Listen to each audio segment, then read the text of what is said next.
The David Pakman Show at davidpakman.com. Fighting has been intensifying in some areas of northern Afghanistan, and we sort of addressed this today in the 9/11 legacy segment, which, by the way, I do want to hear from people about.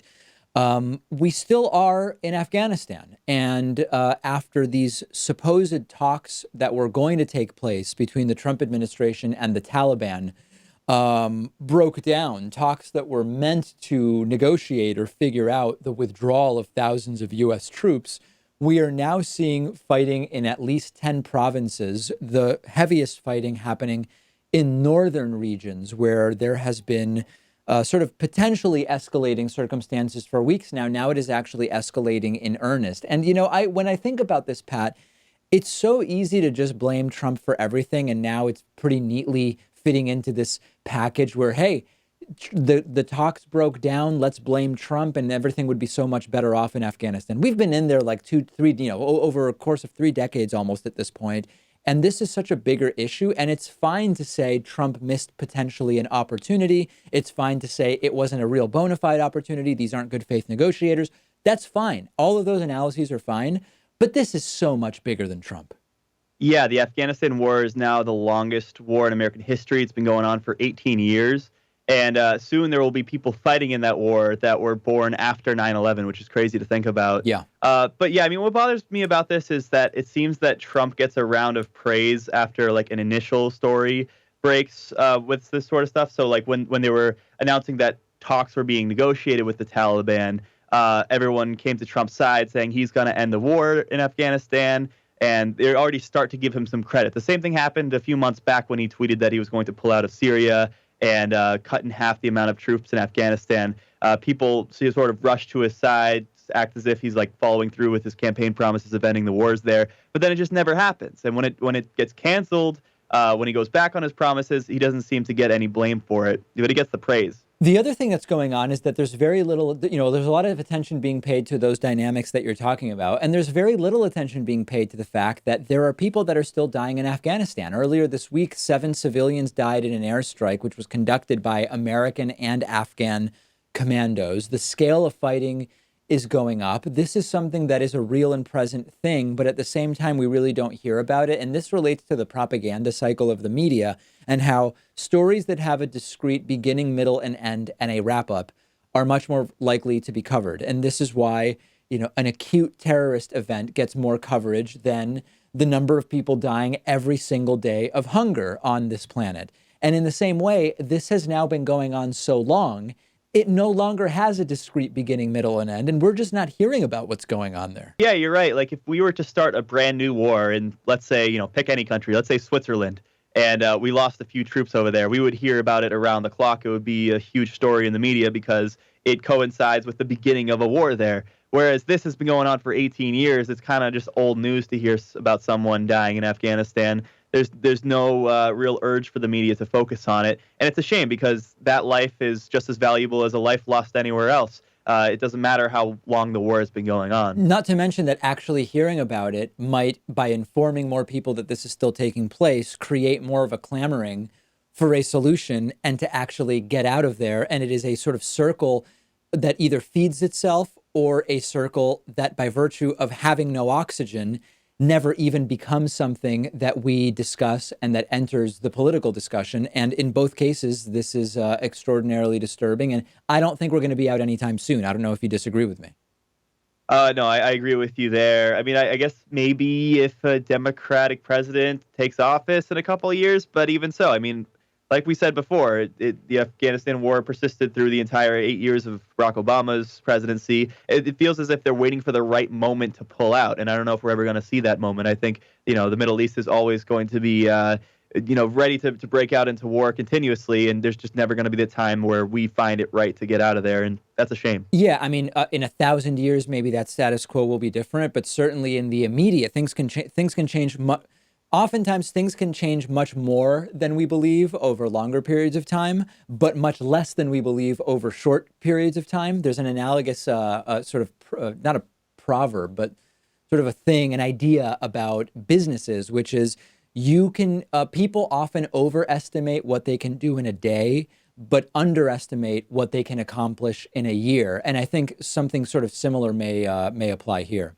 There's a study out of Switzerland which has found a correlation between taking a daytime nap once or twice a week and a decreased risk of heart attacks or strokes. And they looked at 3,500 people between ages 35 and 75 for just over 5 years. And they found that those who napped occasionally, once or twice a week for 5 to 60 minutes each time, were 48% less likely to suffer a heart attack or stroke or heart failure than those who don't nap at all. Now, as I read this, Pat, I immediately had a very strong reaction, particularly after seeing that this is an observational study, which is that there are very likely reasons why the people who are napping have lower rates of these health events that have nothing to do with the napping itself, which is if you lead a life that allows for napping once or twice a week, there are probably fewer stressors in general. If you're having the time to nap, you probably have the time to exercise, as an example. And I would imagine that it is quite possible that it is not the naps that are causing the better health effects, but it is that people who lead healthier lives in general are more likely to be in a position where they are able to nap a couple of times a week. That's my sense. That's a great observation. Yeah, this study did strike me as one of those studies that may, the headline shows that we have this like conclusive result from it. But I'd imagine that if other studies were done, if it was replicated, we wouldn't necessarily see the same results. Kind of like the studies we see on like coffee. 1 week it's good for you, 1 week it's bad for you. Red wine, 1 week it's good for you, 1 week it's bad for you. I'm getting the same kind of vibe here. And part of that is just because it's really hard to test and measure what's best for human health because there's so many variables. People live all different types of lifestyles, eat all different types of diets, all different types of activity levels. I would find it conceivable, though, that napping is good for you. I'd like to think that it is. Yeah, in order to really figure this out, you would have to get a group of people that you observe, and even better than observing. See, this is why a lot of these things are only observational studies, because if you really wanted to do this where you actually direct people to behave in a particular way, as soon as it becomes clear that you might be directing people for the experiment to live a lifestyle that is less healthy, the morality of that study is immediately in question. And to really sort this out, you would need people who are similar in terms of their physical makeup, similar in terms of their diet, similar in terms of their exercise, where you are trying to fine-tune a situation where the only difference is that some are napping and some are not. That is both difficult and also potentially ethically questionable in some ways. Well, David, I take a nap almost every work day. Right. After work, I go to the gym, then I go home, I eat a bunch of food, and then I take a nap for about an hour, and then I wake up, at like 7 o'clock, and I have this like whole second part of the day to myself, and it's great. And also, at the same time, I have never had a heart attack, and I've never had a stroke. So I'm 2 for 2 on that. And I think that maybe this study does stand up because it's worked in my case. Yeah, that's exactly the type of backwards reasoning that often when I'm debating conservatives, I end up trying to explain to them why that seems pretty open and shut, I guess, huh? Yeah, I mean, it also may have to do with the fact that I'm 25 years old and it's kind of rare for a 25-year-old to get a heart attack or stroke. But I credit it to the napping. Why not? I mean, at least it makes for an interesting bonus show for sure. Nancy Pelosi is calling Donald Trump's bluff with a plan to bring down drug prices. Now, this is a really important issue. Prescription drug prices are the make or break for many people's month-to-month budgets. This is not some small thing like a 5-cent change to the cost of a gallon of gas, for example. And one of the things that Donald Trump campaigned on very loudly was, I'm going to bring down the prices of prescription drugs. And then as soon as he was elected, he came out of a meeting with pharmaceutical lobbyists and pharmaceutical executives and was singing a very, very different tune. And of course, since then, we've seen nothing actually done to lower the cost of prescription drugs. And what Nancy Pelosi has done is taken some elements of Donald Trump's agenda and even some elements of Donald Trump's rhetoric around prescription drugs.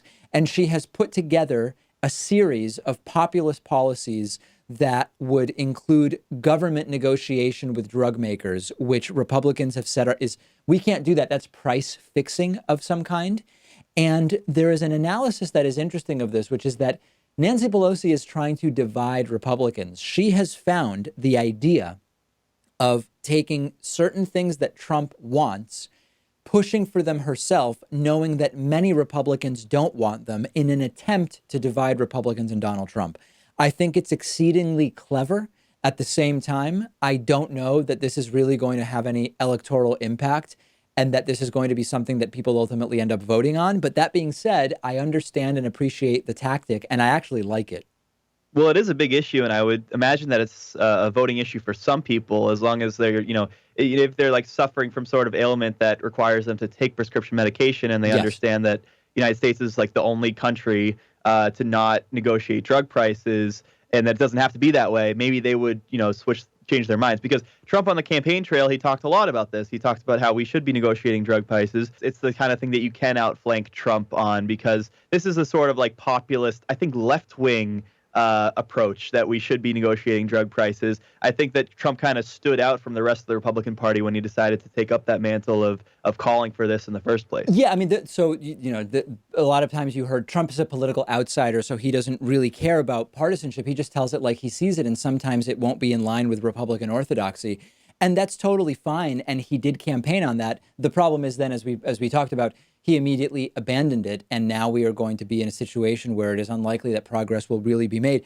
Listen, I don't think Trump's going to make any progress on this. I think unless we get a Democratic president in 2020, it's a complete non-starter in terms of actually changing the dynamics here. And you can talk about health insurance and pharmaceutical costs, drug costs separately, but we're really talking about the health insurance and healthcare conversation, drugs being one piece of that, pharmaceutical, prescription drugs being a piece of that.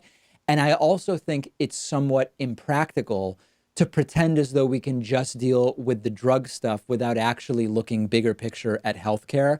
And that's another reason why Nancy Pelosi's plan may sort of fall flat, which is, yes, even if there's a rift between Trump and Republicans on this particular issue, bigger picture, they're all about trying to get rid of Obamacare and doing the crazy things they want to do. So it may also not go anywhere for that reason.